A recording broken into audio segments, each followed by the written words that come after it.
2022, 23, 24 में लोगों ने अच्छा पैसा बनाया है रियल एस्टेट में भी, शेयर मार्केट में भी। और आज लोगों के बीच में एक सवाल खड़ा हो गया कि अगर रियल एस्टेट में इन्वेस्ट करें तो कहाँ इन्वेस्ट करना चाहिए।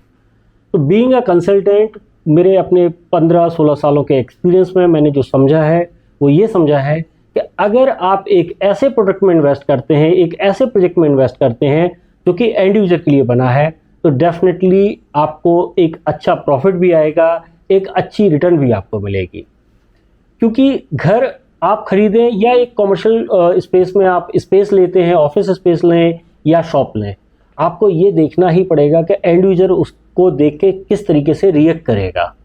जैसे अगर कॉमर्शियल की बात करते हैं तो अगर किसी मार्केट के अंदर ब्रांड किस तरीके से आएंगे, क्यों आएंगे, अगर ये रीज़न आपको मिल जाते हैं, इन क्वेश्चंस का आंसर आपको मिल जाता है, तो आप उस मार्केट में बिल्कुल इन्वेस्ट कर सकते हैं। थोड़ा सा अगर हाई रेट पर भी इन्वेस्ट करना पड़े तो मैं तो यही बोलूँगा कि वहाँ पे इन्वेस्ट करना ज़्यादा बेटर होगा। क्योंकि ये प्रिंसिपल मैं अपनी खुद की इन्वेस्टमेंट के लिए भी फॉलो करता हूँ और वही चीज़ें मैं आपको यहाँ पे बताने वाला हूँ। तो देखिए क्या है कि इस टाइम पे वो टाइम आ गया है कि जहाँ पे जो है कहीं ना कहीं इन्वेस्टर भी कंफ्यूज है, कहीं ना कहीं जो कंसल्टेंट है वो भी कंफ्यूज हैं कि किस प्रोजेक्ट को करना चाहिए, किस तरीके के प्रोजेक्ट में डील करनी चाहिए। क्योंकि बहुत सारे कंसल्टेंट ऐसे थे जो पिछले 2-3 सालों में ही जो है जिन्होंने कंसल्टेंसी का बिजनेस शुरू किया है, लेकिन क्या है कि उन्होंने चढ़ती हुई मार्केट तो देखी है, लेकिन जब मार्केट सस्टेंस में आती है वो सिचुएशन उन्होंने नहीं देखी है। बट क्योंकि मैंने पिछले 15-16 सालों से रियल एस्टेट कर रहा हूँ, मल्टीपल लोकेशंस में मल्टीपल तरीके की ट्रांजेक्शन की हुई हैं, कॉमर्शियल के अंदर हमारा स्पेशलाइजेशन रहा है, रेजिडेंशियल के अंदर मल्टीपल प्रॉपर्टीज़ हमने बेची हैं, तो हमें पता है कि कहाँ से राइट टाइम पे आप किस तरीके की प्रॉपर्टी में किस टाइम पे एंटर करना चाहिए।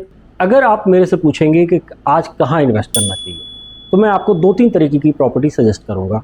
अगर आप अपने लिए रहने के लिए घर देख रहे हैं, तब तो आपको एक ऐसा घर देखना चाहिए जो आपकी फैमिली को सूट करे।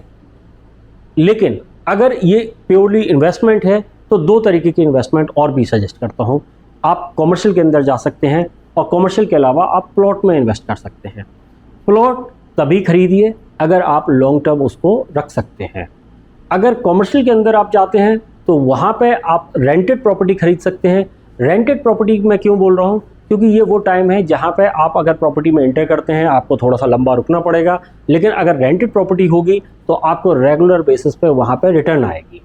जब रिटर्न आती है तो उसको बेचने की कोई जल्दबाजी नहीं होती है। आप उसको इन्वेस्ट करने की जगह पे आप अगर आपको फ़ंड की ज़रूरत भी पड़ती है तो आप उस पर बैंक लोन ले लेते हैं। इसलिए रेंटेड प्रॉपर्टी एक सेफ़ और सिक्योर इन्वेस्टमेंट ऑप्शन होता है। रेंटेड प्रॉपर्टी के अंदर भी आप रिटेल के अंदर भी जा सकते हैं, आप ऑफिस के अंदर भी जा सकते हैं। अगर आप थोड़ी सी बेटर आरओआई चाहते हैं तो आप ऑफिस के अंदर चले जाइए। अगर आप चाहते हैं कि एक अच्छा ब्रांड को वो स्पेस लीज आउट हो तो आप रिटेल के अंदर भी जा सकते हैं। हमारे पास कुछ अच्छे रिटेल के ऑप्शंस आज की डेट में हैं, कुछ प्लॉट्स के ऑप्शन भी हैं। अगर आप उनको भी समझना चाहते हैं तो आप हमारे नंबर्स पर कॉल कर सकते हैं। Thank you very much.